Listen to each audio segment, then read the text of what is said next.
자, 우리 성도들, 저는 지금 스리랑카에 있습니다. 스리랑카에서 성도들에게 인사드리고 또 하나님 말씀을 전하기를 원합니다.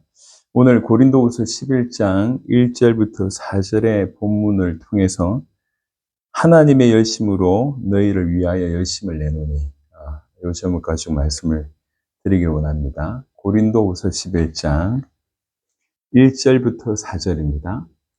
원하건대 너희는 나의 좀 어리석은 것을 용납하라. 청하건대 나를 용납하라. 내가 하나님의 열심으로 너희를 위하여 열심을 내노니 내가 너희를 정결한 처녀로 한 남편인 그리스도께 드리려고 중매함이로다. 그러나 나는 뱀이 그 간계로 하와를 미혹한 것 같이 너희 마음이 그리스도를 향하는 진실함과 깨끗함에서 떠나 부패할까 두려워하노라. 만일 누가 가서 우리가 전파하지 아니한 다른 예수를 전파하거나 혹은 너희가 받지 아니한 다른 영을 받게 하거나 혹은 너희가 받지 아니한 다른 복음을 받게 할 때에는 너희가 잘 용납하는구나. 아멘. 올해 너희는 가라라고 하는 제목으로 우리에게 말씀을 주셨습니다. 그 말씀을 따라 우리가 계속 인도를 받는 중에 오늘은 특별히 하나님의 열심, 특별히 하나님의 열심으로 열심을 낸다라고 하는 부분들을 한번 상기해 볼 필요가 있겠다 싶습니다.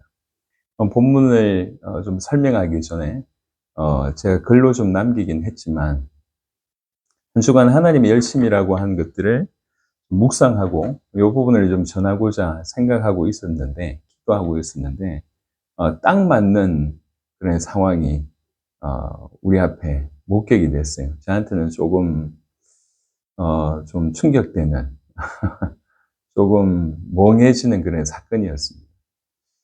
여기 지금 스리랑카에 제일 높은 산이 있어요. 우리나라의 뭐 백두산이나 한라산 그런 개념인 것 같은데, 그 지역이 누에라 엘리아라고 하는 지역이에요.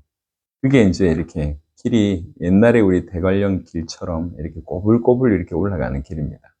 위에 올라가서 이제 숙박을 하고, 그리고 필요한 것들을 하고 난 이후에 이제 다시 내려올 무렵이었어요.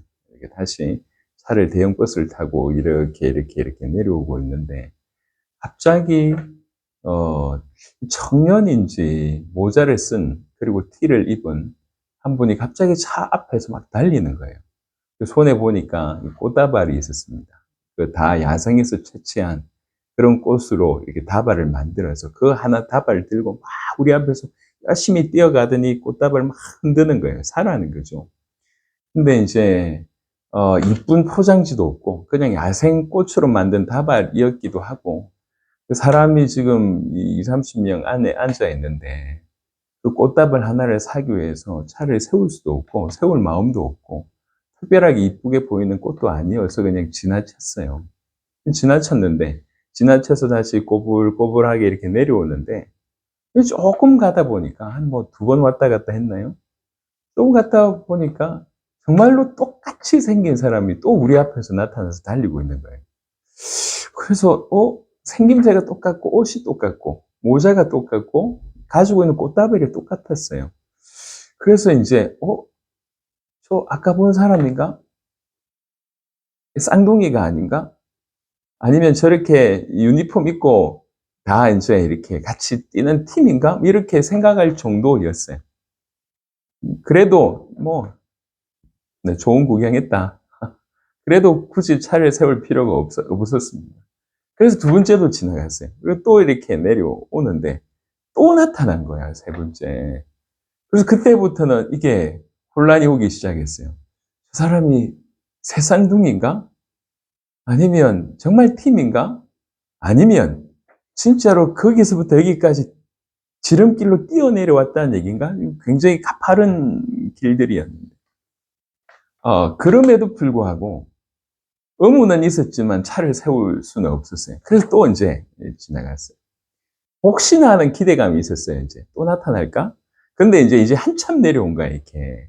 제가 생각할 때도, 여기까지는 못 내려오겠다 싶을 정도로 꽤 갔어요. 근데 그런 찰나에 갑자기 나타난 거예요. 그때는 차 안에 있는 모든 사람이 놀래서 고함을 질렀어요. 그야말로 괴성을 질렀습니다. 죄송합니다. 귀신 본 것 같은 그런 이렇게 표현을 막 썼어요.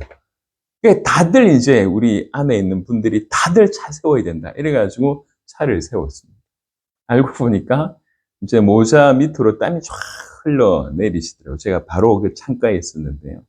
40대, 좀 나이가 많으면 50 가까이 되셨던 분 같아요. 땀을 뻘뻘 흘리면서. 그 길을 뛰어온 거예요. 지름길로. 우리 꼬불꼬불 이렇게 갈 때 이분은 지름길로. 그 지름길이, 그 길이 있을까 싶은 그런 길이에요. 굉장히 가파르고 저렇게 내려올 수 있을까 싶을 정도. 그러니까 그거를 우리 차를 따라잡으려고 얼마나 달려왔는지. 제가 이제 그 사람을 딱 보는데 그런 생각이 든 거예요. 야, 이 사람은 뭘 아는 사람이다. 감동을 주는구나. 저렇게 뛰면 꽃을 사주겠지라고 하는 생각 때문에 한번 뛰어봤었던 것 같고, 그럴 때 이제 외국인이 탄 차들이 세운다고 하는 경험을 한번 경험한 것 같아요. 그러고 나서 이 사람의 판매 전략이 그거였던 거예요. 저는 저 꽃 하나 팔려고 저랬다고? 이런 생각이 들었습니다. 우리나라 돈으로, 물론 스리랑카 돈으로는 굉장히 비싼 편이지만, 우리나라 돈으로 한 6, 7천 원 이제 저희가 줬거든요. 그것 때문에 저랬다고? 거의 목숨 걸고, 꼭 산다는 보장도 없는데, 그냥 막 계속 뛴 거예요. 그러니까 감동이 되더라고요. 꽃 하나 팔아도 저렇게 뛰는구나. 그래서 이제 뭔가를 하나 맞은 듯한 느낌이었어요, 그 사람. 사진을 찍지 못해가지고 너무 아쉬웠는데. 그리고 이제 그 사람이 이제 갔어요. 가고 나서 차를 타고 오는 몇 시간 동안에 그 잔상이 그대로 남아있었어요. 꽃 하나 파는 것도 저렇게 사는데, 저렇게 열심을 내는데, 안 그래도 이제 하나님의 열심, 하나님에 대한 열심, 요런 부분들을 가지고 이번 주간에 메시지를 준비하고 있었던 터라, 저한테는 조금 더 큰 메시지가 되었습니다. 먹고 살기 위해서도 저렇게 하는구나. 저 보장되지 않는 길을, 저 위험한 길을 누구도 알아주지 않는데, 첫 번째 나타났을 때, 두 번째 나타날 때 다 사람들 무시했습니다. 쳐다봐 주지도 않았습니다. 왜 저래? 이런 반응이었는데, 세 번째가 지나고, 네 번째가 됐을 때는 모든 사람들이 충격을 받아요. 그렇구나. 저 길도 결국에는 사람들을 저렇게 감동시키는구나.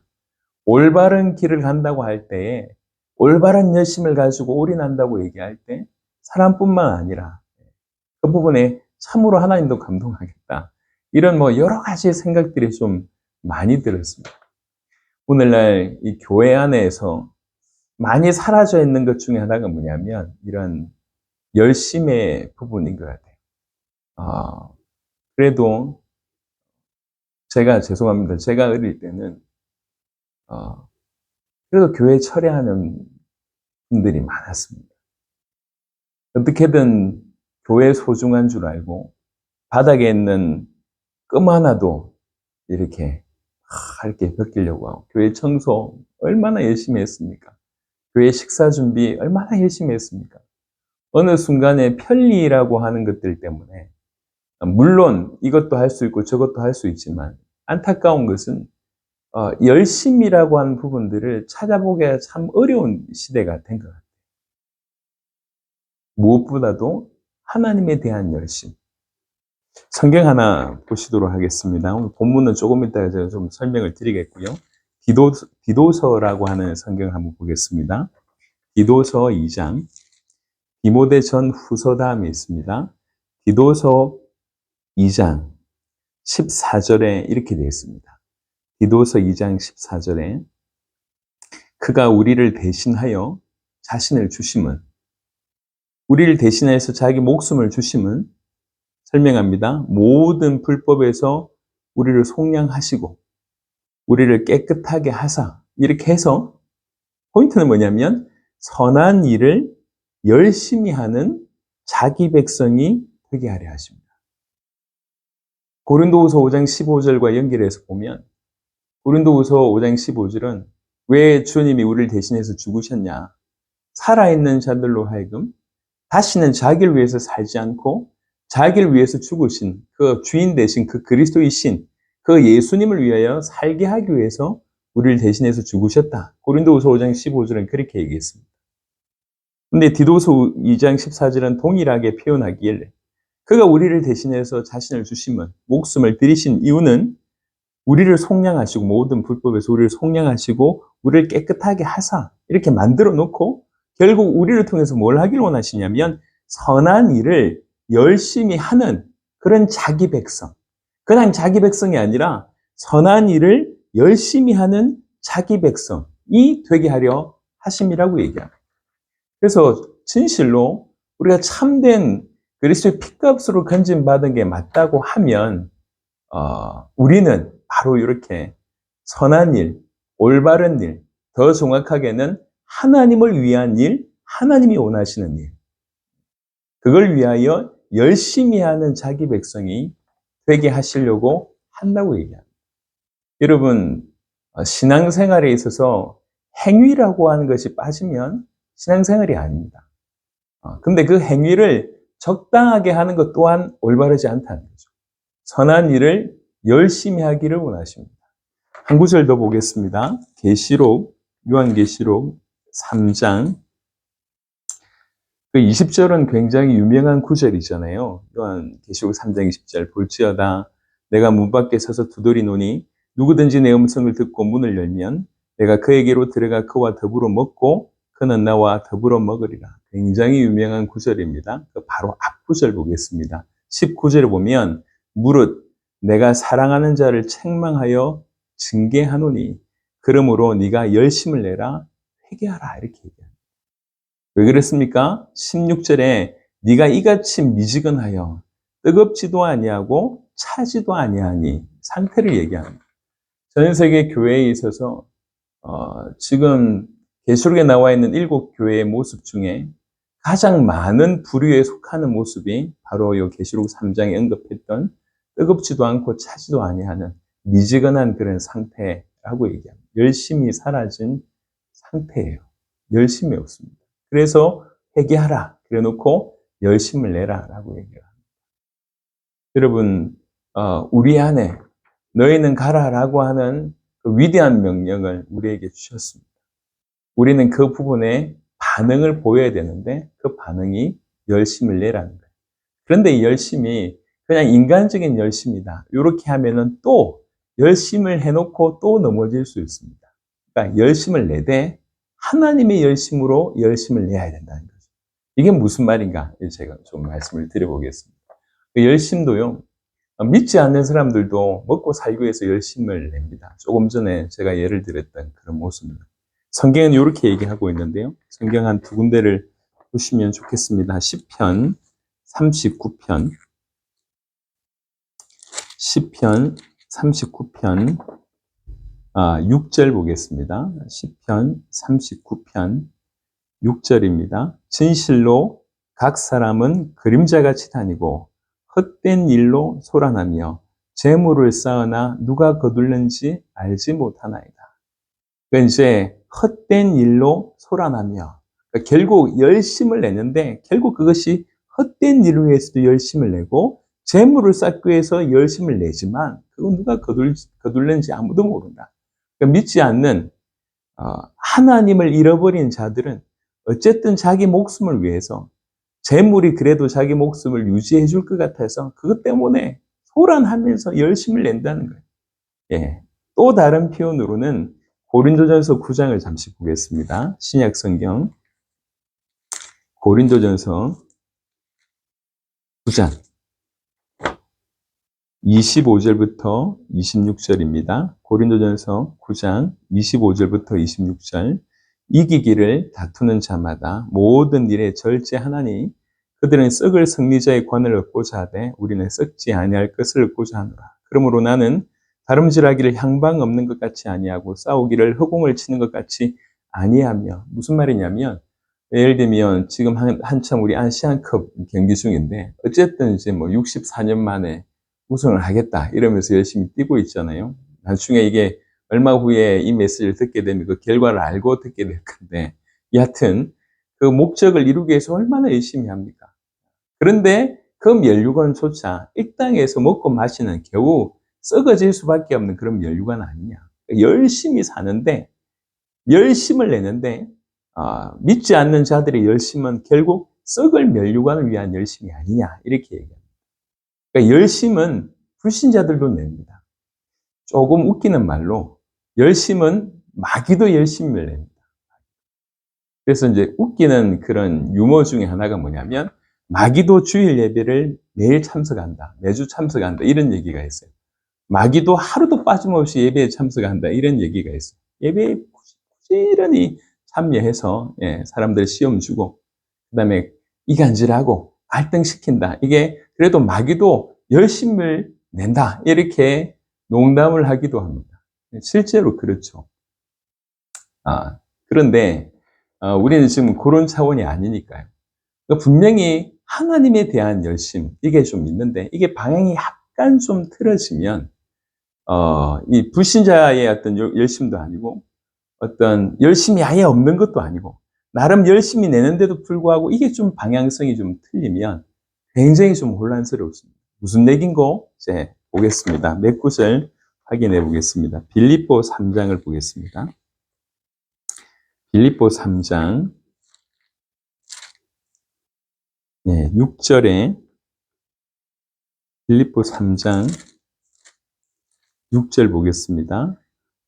열심으로는 교회를 박해하고 율법의 의로는 흠이 없는 자라. 원래 사도 바울이 열심히 있었습니다. 무슨 열심이에요? 하나님께 대한 열심이 있었어요. 하나님에 대한 열심이 있었습니다. 그러니까 하나님에 대한 열심이 있었지만 아이러니하게도 예수님을 몰랐습니다. 즉 복음을 몰랐다는 얘기예요. 그래서 이 열심이 결국 뭐가 되냐면 교회를 박해하는 쪽으로 갔습니다.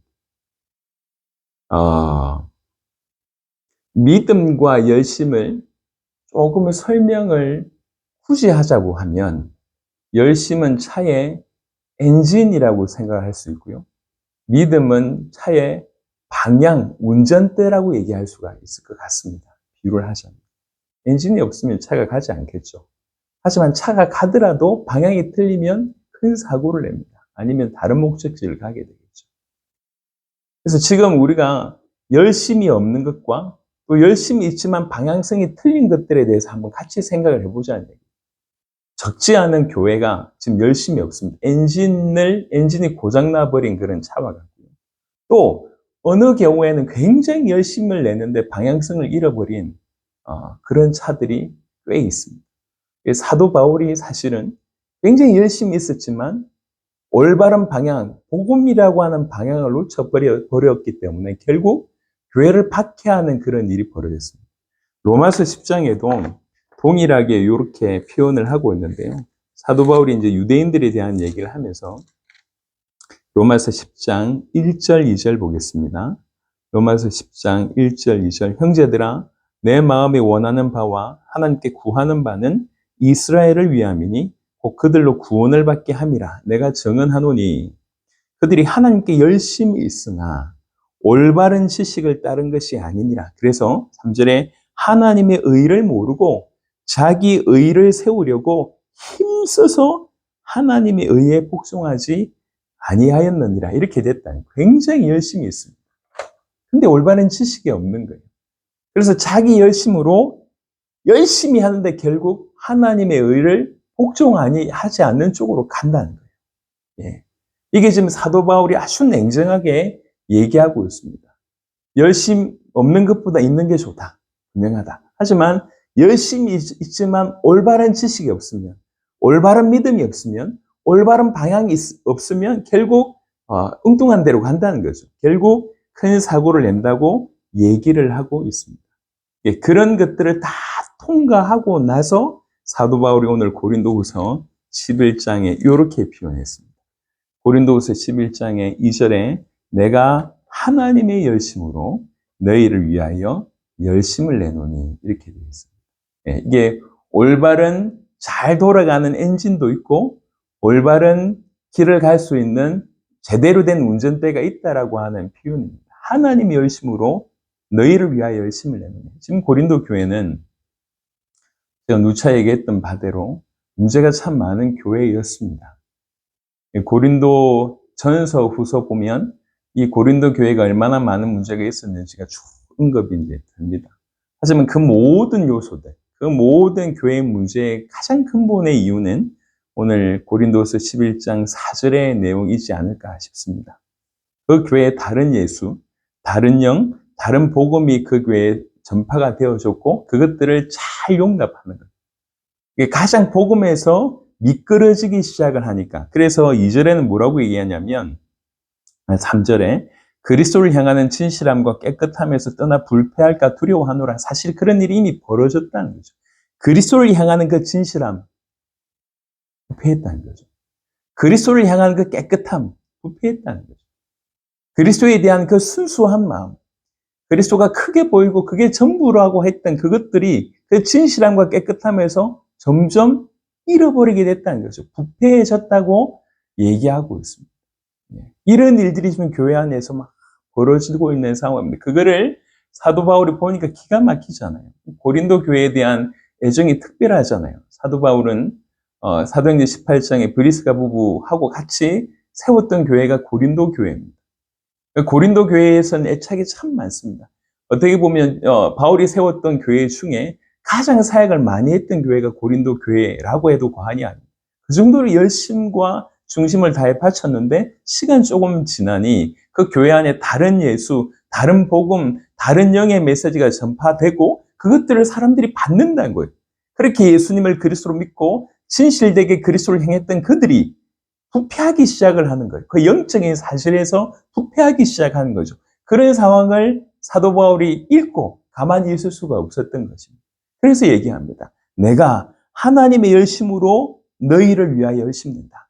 그러면서 마치 너희를 정결한 처녀로 한 남편인 그리스도께 드리려고 중매한다. 그 정도의 심정으로 지금 이렇게 한다고 얘기를 하고 있습니다. 3절에 뱀이 그 관계로 하와를 미혹한 것 같이 창세기 3장에 그렇게 한 것 같이 지금 이 교회 안의 성도들에게도 그렇게 했다는 거죠. 그래서 너희 마음이 그리스도를 향하는 진실함과 그 깨끗함에서 떠나 부패하도록 마귀가 이미 그렇게 했다는 거예요. 어떤 썼던 도구가 뭐냐면 만일 누가 가서 우리가 전파하지 아니한 다른 예수를 전파하거나 혹은 너희가 받지 아니한 다른 영을 받게 하거나 혹은 너희가 받지 않은 다른 복음을 받게 할 때는 너희가 잘 용납하는구나. 지금 이런 일이 벌어졌다는 거예요. 이런 상황 속에 그들을 올바로 건져내기 위해서 사도 바울이 쓰는 표현이 내가 하나님의 열심으로 너희를 위하여 열심을 낸다. 이렇게 얘기해요. 그냥 과거에 원래 사도 바울이라고 하는 분 자체가 좀 열심 기질인 것 같습니다. 예, 그러니까 이전에도 복음을 정확하게 몰랐음에도 불구하고 그 열심을 가지고 교회를 박해했던 것처럼 열심 기질은 열심 기질인 것 같아요. 하지만 다른 열심이라고. 하나님의 열심으로 내가 너희를 위하여 열심을 낸다라고 표현을 합니다. 자, 여기에 우리가 들어보지 못했던 하나님의 열심, 이 부분을 조금 여러분하고 먼저 확인을 해볼 필요가 있습니다. 하나님이 열심을 내신다? 예, 성경은 그렇게 얘기하고 있습니다. 하나님이 우리를 건져내시기 위해서, 하나님이 이 땅에 또 우리를 통해서 영원한 그의 나라를 이루기 위해서 그는 열심을 내십니다. 열심이라고 하는 단어가 헬라어로 젤로스라고 하는 단어인데요. 여기에 의원이 제오라고 하는 의원이에요. 이 제오라고 하는 뜻은 끓는다, 뜨겁다, 뭐 이런 뜻이에요. 그러니까 가슴이 뜨겁다, 마음이 뜨겁다, 이게 끓는다, 이게 열심이라고 하는 단어. 하나님이 우리를 건져내시기 위해서 곧잘 표현하는 거지만 새끼 잃은 그 어미 같은 그런 애끓는 마음으로 우리를 건져내시기 위해서 그냥 적당하게 하지 않으시고 어쩌다 여유 있을 때 하는 것이 아니라 시종일관 열심을 내시면서 그 일을 하시는 것이 하나님의 열심이라고 성경은 얘기하고 있고 이 하나님의 열심에 대해서 사도 바울은 알기 시작을 했습니다. 몇 가지 하나님의 열심에 관한 부분들을 여러분들하고 나눴으면 좋겠는데 열왕기하 19장을 잠시 보겠습니다. 구약 성경에 열왕기하 19장 보겠습니다. 29절부터 31절 보겠습니다. 열왕기하 19장 29절부터 31절에 또 너에게 보일 징조가 이러하니 너희가 금년에는 스스로 자라난 것을 먹고 내년에는 그것에서 난 것을 먹되 제3년엔 심고 거두며 포도원을 심고 그 열매를 먹으리라. 유다 족속 중에서 피하고 남은 자는 다시 아래로 뿌리를 내리고 위로 열매를 맺을지라. 남은 자는 예루살렘에서부터 나올 것이요 피하는 자는 시온 산에서부터 나오리니 여호와의 열심히 이 일을 이루리라 하셨나이다 하니라. 성경에 보니까 결국 이 이스라엘 백성들이 죄 때문에 멸망하게 될 것을 얘기하고 있습니다. 그들은 죄로 멸망하고 황폐하게 되는 일이 벌어집니다.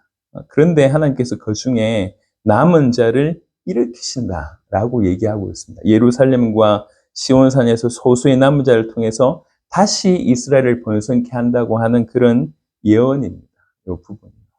예. 이스라엘은 하나님을 계속 거절하였지만 끝까지 하나님께서는 그들을 포기하지 않으셨습니다. 아브람과 다윗에게 맺으셨던 그 언약을 끝까지 지키시고 이루어 나가시는 그런 하나님의 열심을 봅니다. 버려도 진작에 버리고 멸망시켜도 진작에 멸망시킬 정도의 정말로 극악무도한 그런 삶을 이스라엘은 하나님 앞에서 삽니다. 그래서 계속 죄를 범하고 계속 하나님을 반대하고 하나님을 떠나고 하나님을 무시하고 그러했음에도 불구하고 하나님은 끝까지 이들을 포기하지 않으십니다. 하나님의 열심으로 결국 이들을 회복시키실 것에 대한 얘기를 말씀하고 있습니다. 이게 성경에서 얘기하고 있는 하나님의 열심이다. 이렇게 얘기하고 있습니다. 또 하나를 보겠습니다.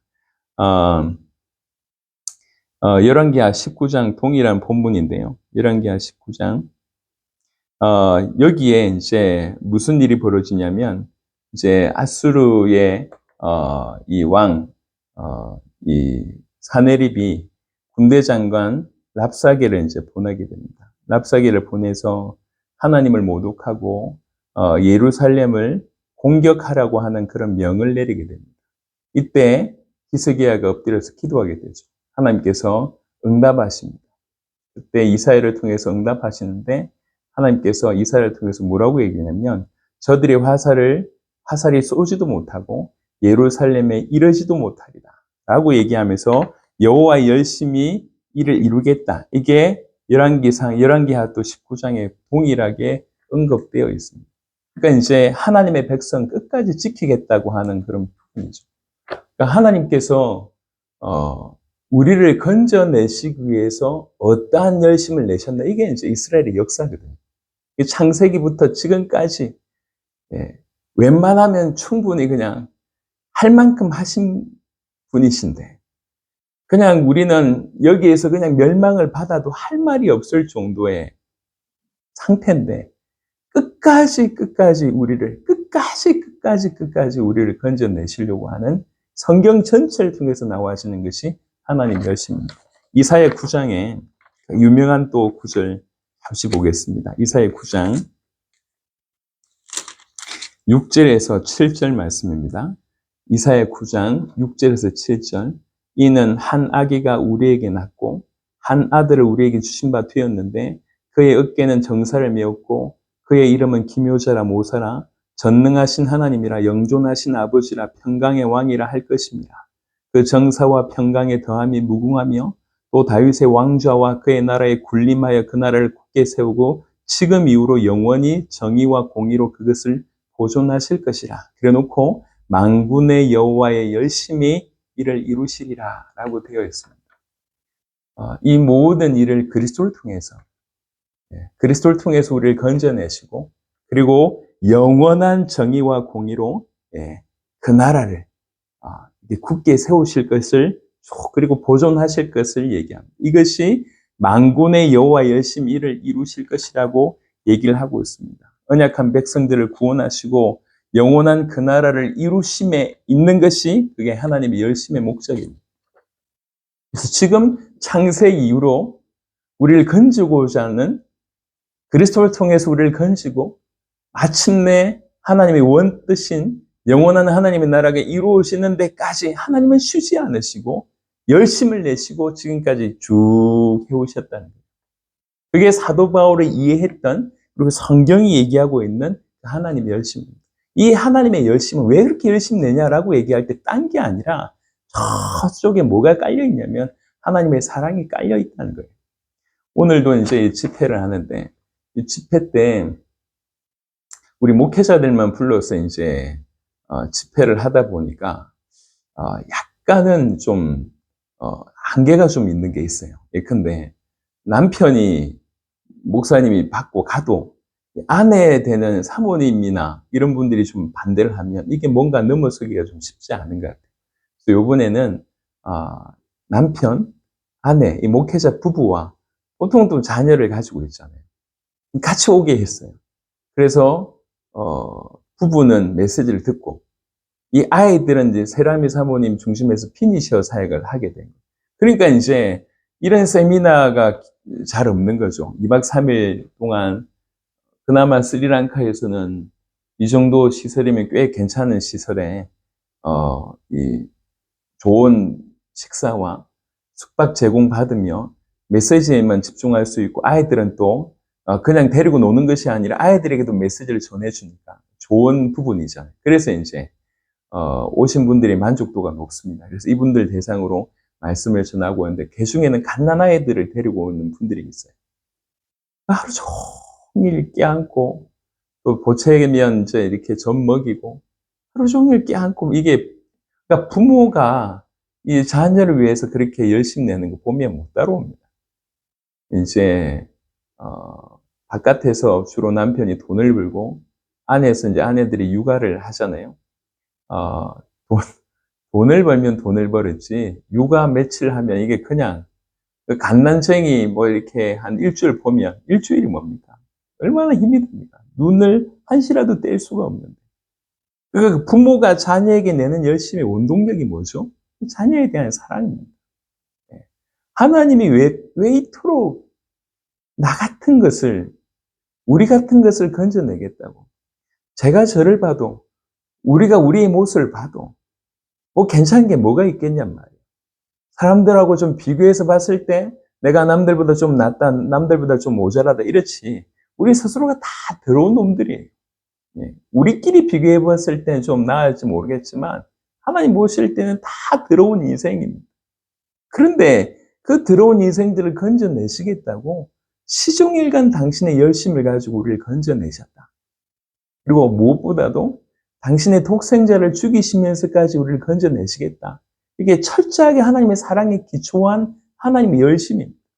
사도 바울은 이 하나님의 열심이라고 하는 것에 대한 주목을 하게 됩니다. 과거에 이 사람은 본인의 열심으로 열심을 내다가 교회를 핍박을 해본 아주 뼈저린, 뼈아픈 경험을 가지고 있는 사람. 우리도 마찬가지 아닙니까? 한때 교회를 열심히 하다가 나도 시험 당하고 상대방도 시험 당한 그런 일들 있지 않습니까? 그런 인간적인 열심들은 물론 어떤 면에서는 굉장히 유익할 수 있을지 모르겠지만 또 어떤 면에서는 치명적인 상처들만 남는 경우들이 많습니다. 그래서 사도 바울이 우리한테 정확하게 얘기하고 있습니다. 하나님의 열심으로 열심을 내야 되지 않냐. 여러분, 어떻게 사도 바울이 이런 인생으로 극적으로 바뀌었을까요? 사도행전 9장이 바로 그 대목에 답을 주고 있습니다. 사도행전 9장은 여전히 예수 믿는 자를 핍박하기 위해서, 정확하게는 잡아서 감옥에 쳐넣기 위해서 다메섹이라고 하는 다른 나라의 수도로 향해서 가고 있는 그 길가에서 이 큰 빛을 보게 됩니다. 그 빛을 보고 바로 쓰러지게 되고 동시에 큰 목소리가 들려옵니다. 그때 얘기합니다. 사도 바울. 주여 당신이 누구십니까? 라고 얘기할 때 예수님께서 나는 네가 핍박하는 예수라고 얘기했습니다. 정말 짧은 사건이었습니다. 그 짧은 사건은 사도 바울의 전 인생을 바꿨던 가장 큰 사건이 됩니다. 사도 바울은 큰 충격에 휩싸였습니다. 사흘을 식음을 전폐했습니다. 내가 그토록 사모했던 그리스도가 이 땅에 오셨는데 하나님이 보내신 자, 하나님의 아들인 분이 이 땅에 오셨는데 내가 그토록 그분을 사모했었는데 그분이 예수였다고? 내가 예수 믿는 자를 그토록 핍박했고 죽였던 장본이 있는데 내가 핍박했던 예수님의 사람들을 핍박한 것은 예수님을 핍박한 거니까 내가 핍박했던 그 예수가 내가 그토록 고대했던 메시아라고? 이게 그럼 얼마나 큰 죄를 지은 겁니까? 메시아를 사랑한다고 하면서 메시아신 예수님을, 그리고 그 교회를 그렇게 찬멸했던 그 엄청난 짓을 저지른 거 아니에요. 지구상에서 어떻게 보면 가장 예수님의 대칭점에 있는 인물이 사도 바울이었다고 적어도 그때는 얘기할 수 있을 것입니다. 그런 인생, 그냥 그대로 죽으면 영원히 지옥불 중에 가장 뜨거운 지옥불에 빠질 수밖에 없는 그를 향하여 그 핍박당했던 예수님이 찾아오셔서 나는 네가 핍박하는 예수다. 그러니까 과거에 했던 모든 것들에 대한 회개, 동시에 그런 나를 찾아오신 그 주님에 대한 사랑, 무엇보다도 그 존재에 대한 깨달음, 천지를 창조하시고 우주 만물의 주권자이신 분이 인간의 몸을 입고 오신 분이라고, 그분에 대한 존재에 대한 압도, 이 모든 것들이 사도 바울에게 짧은 시간에 깨달음으로 주어졌습니다. 지금 전폐했던 사흘은 굉장히 고통스러운 시간이었을 수 있을 겁니다. 내가 예수님을 핍박했구나. 내가 예수 믿는 자를 죽였구나. 내가 교회를 핍박했구나. 내가 주님의 길을 막았던 가장 큰 대적자였구나 라고 하는 이루 말할 수 없는 절망.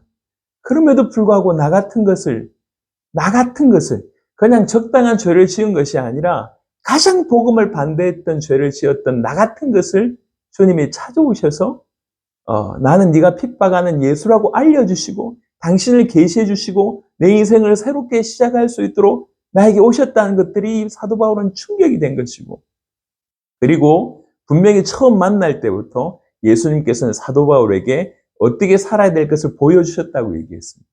많은 임금들과 여러 나라의 여러 민족들에게 복음 전할 자로 자기를 부르셨다고 하는 그 사명이 한꺼번에 쫙 정리가 된 거예요. 완전히 다른 인생으로 변화가 됐죠. 저는 이 사건이 너무 기대가 됩니다. 그리고 너무 사실은 이런 일들이 우리 모든 성도들에게 여러 가지로 상황은 다를 수 있을지 모르겠지만 이렇게 진실로 그리스도를 대면하는 나 자신과 그리스도의 존재와 그가 나를 찾아오심과 나를 통해서 그가 하실 그 놀라운 사명에 이렇게 직면해보는, 대면해보는 그런 은혜가 우리 모든 성도들에게 속히 오기를, 또 그런 일이 이미 있었다고 하면 정말 감사하게 되기를 소원합니다.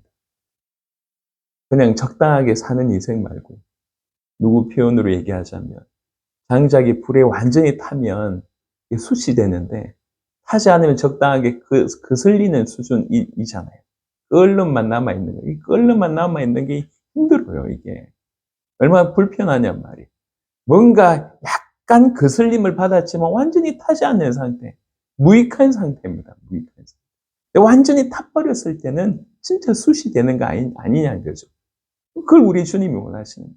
사도 바울은 사도행전 9장 사건이 바로 그러한 사건이었다고 생각합니다. 그래서 그냥 향방 없는 그냥 열심만 가지고 있었던 것이 아니라 이 열심이 자기 열심이 아니라 주님이 주신 열심과 올바른 방향, 엔진과 제대로 갈 수 있는 운전대가 동시에 주어지는 그런 일이 사도 바울에게 주어진 거예요. 그래서 표현을 하는 겁니다. 내가 이제는 하나님의 열심으로 너희를 위하여 열심을 낸다라고 얘기를 합니다. 열심이 사라져버린 세대입니다. 우리는 하나님에 대한 열심이 얼마나 있는지 한번 돌이켜 봐야 되겠습니다. 지금과는 전혀 비교할 수 없는 그런 낮은 수준 아니면 일천한 경험이었음에도 불구하고 우리는 과거에 굉장히 열심을 냈던 적이 많았습니다. 근데 그 열심이 온데간데 없이 사라지고 게으름이나 아니면 나태, 그 외에 기타 등등 요소로 함몰되어져 있다는 것은 우리에게 참 치명적인 아픔이라고 생각합니다. 계시록 3장 19절이 우리에게 해당이 안 됐으면 좋겠는데 해당이 된다고 합니다. 네가 왜 이리 미지근하냐? 왜 이리 뜨겁지 않냐? 내가 너를 토하여 버리겠다. 그러니 회개하고 열심을 내라라고 하는 이 메시지는 우리에게 많은 것들을 시사해 줍니다. 여러분, 물론 우리가 다 같이 일어나면 좋겠지만 다 같이라고 할 땐 쉽지 않습니다. 그게 눈치가 보이기도 하고 그렇죠. 그래서 다 같이 일어나는데 먼저 앞서서 역할하는 사람들이 우리였으면 좋겠습니다. 우리 교회에서도 그런 분들이 많이 일어났으면 좋겠고, 또 이 복음 가득한 교회가 전 세계 교회를 그렇게 일으키는데 역할을 했으면 좋겠습니다. 이 하나님의 열심으로 열심을 내는 그런 일이 우리 모든 성도들에게 일어났으면 좋겠습니다. 그래서 하나님의 열심은 철저하게 하나님의 사랑에 기초한다. 그리고 하나님의 마음이 내게 부어짐으로 말미암아 이 열심이 참답게 드러난다. 이렇게 볼 수가 있겠습니다. 하나님의 열심으로 너희를 위하여 열심을 내노니, 이것이 고린도후서 11장에 오늘 주셨던 말씀입니다. 너희는 가라라고 하는 위대한 명령을 우리에게 주셨고, 이것이 우리에게 주신 명령이 맞다고 하면 우리에게 주어진 현장, 또 하나님께서 보내신 현장에 우리 믿음으로 도전해야 될 것입니다. 그런데 자세가 중요하잖아요. 삶이 중요하지 않습니까? 열심을 내라라고 얘기하고 있습니다. 그런데 인간적인 열심, 예전에 한때 반짝이다가 사라지는 그런 열심 말고 창세 이후로 지금까지 우리를 건져내시기 위해서 주께 행하셨던 그 하나님의 열심, 그 하나님의 열심을 받아서 그 하나님의 열심으로 열심을 내라라고 오늘 성경이 우리에게 얘기하고 있습니다. 하나님의 열심으로 열심을 내는 저와 여러분 되었으면 좋겠습니다. 이 마지막 때에 정말 그런 열심을, 그래서 이 열심은 특징 중에 하나가 뭐냐면 자기를 위한 열심이 아니에요. 자기를 위해서 밥 먹고 자기의 유익을 위한 그런 차원의 열심이 아니라, 이 열심은 방향성 중에 하나가 뭐냐면 영혼 살리는 쪽으로, 세상 살리는 쪽으로, 세계 살리는 쪽으로 정해져 있습니다. 그래서 하나님의 열심으로 너희를 위하여 열심을 낸다고 얘기합니다. 내가 정말 중매쟁이 같다. 어떻게든 너희를 그리스도에게 잘 중매하기 위해서 정결한 처녀가 되게 하도록 내가 열심을 낸다. 이렇게 되어 있습니다. 올바른 열심은, 하나님의 열심은 반드시 영혼을 살리는 쪽으로, 교회를 살리는 쪽으로, 세상을 살리는 쪽으로 연결되어 있습니다. 그게 올바른 열심입니다. 이런 하나님의 열심으로 열심 내는 저와 여러분 되었으면 좋겠습니다. 그 꽃을 들고 뛰는, 땀을 뻘뻘 흘리면서 뛰는 그 청년이라고 하기에는 좀 그런 그 중년의 아저씨의 모습이 계속 남아있습니다. 나라면 저럴 수 있을까? 또 저 몇 분이나 된다고? 아니, 뭐 뛴다고 뭐 이렇게 결과가 있겠어? 과연 저 팔릴 수 있겠어? 감동을 시킬 수 있겠어? 그런 어떤 고민만 하고 있었고 시도하지 않았다고 하면 결과치는 없었을 것입니다. 그런데 나름의 확신을 가지고 그 험한 길을 부지런히 뛰었을 때 꽃을 파는 걸 넘어서서 정말 많은 이들에게 감동을 주는 일이 벌어진 거예요. 우리 차만 놀랬을까? 저는 그렇지 않다고 생각합니다. 그런 장면을 목격했다고 하면 우리가 차 안이 열댓 명이 아니라 천 몇백 명이 한 차에 탔다 하더라도 그 천 몇백 명이 다 충격을 받았을 거라고 저는 자신합니다. 그 정도의 충격이었어요.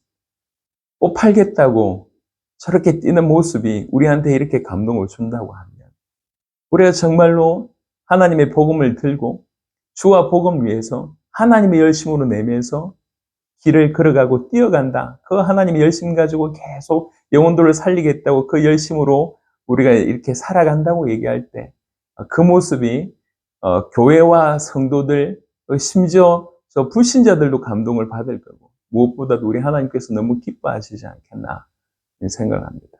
말씀을 마무리하면서 우리 약간 질문을 한번 우리 각자에게 좀 던져봤으면 좋겠어요. 나는 뜨거운가?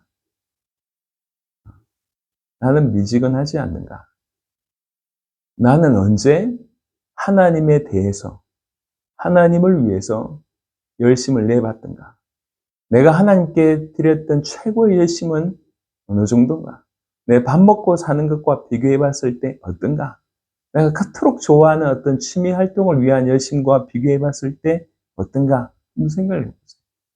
우리가 정말 하나님을 믿고 그분이 우리를 사랑해서, 미치도록 사랑해서 그 사랑에 아예 함몰되어서 아예 독생자를 나 대신 죽이시고 그 독생자 대신 나를 살리신 것이 정말이라고 하면 이게 진실로 팩트라고 얘기하면 우리가 그런 사랑을 진실로 받은 자라고 얘기하고 그걸 내가 받아들인, 액셉트했던 정말로 받아들인 자라고 하면 우리는 당연히 그에 걸맞는 반응을 보여야 됩니다. 그 반응은 하나님의 열심을 내는 자의 반응일 것입니다. 디도서 2장 14절의 말씀처럼 정말 선한 일에 열심히 하는 자기 백성이 될 수밖에 없을 것입니다. 오늘 이 말씀이 저와 여러분들 가운데 깊이 새겨지게 되기를 그리스도 예수 이름으로 축원합니다. 살아계신 주님 감사합니다. 우리에게 이 하나님의 열심을 낼 수 있는 은혜를 주십시오. 복음을, 그 그리스도 예수를 진실로 만나서 너무나 사실적으로 대면하여 그 복음을 받아들인 이후에 하나님의 열심으로 살 수밖에 없었던 사도 바울처럼 주님 우리 모두에게도 그 은혜를 주십시오. 고작 응답 몇 가지 받기 위해서 예수 이용하지 말고 고작 내 하는 일에 도움 좀 받기 위해서 예수 이용하는 수준을 넘어서서 예수님이 누구신지 대면하게 하시고 예수님으로 말미암아 받은 은혜와 사랑이 무엇인지 대면하게 하셔서 얼만큼 나를 건져내기 위해서 당신이 열심을 내셨는지를 명확하게 보게 하셔서 우리 또한 그 열심으로 살아가게 하여 주옵소서. 부모가 자녀를 위해서 내었던 그 열심을 철들어서 깨달았던 것처럼 우리 또한 그런 은혜가 속히 임하도록 축복하여 주시옵소서. 감사를 드리옵고 우리 주 예수 그리스도 이름으로 기도드렸습니다. 아멘.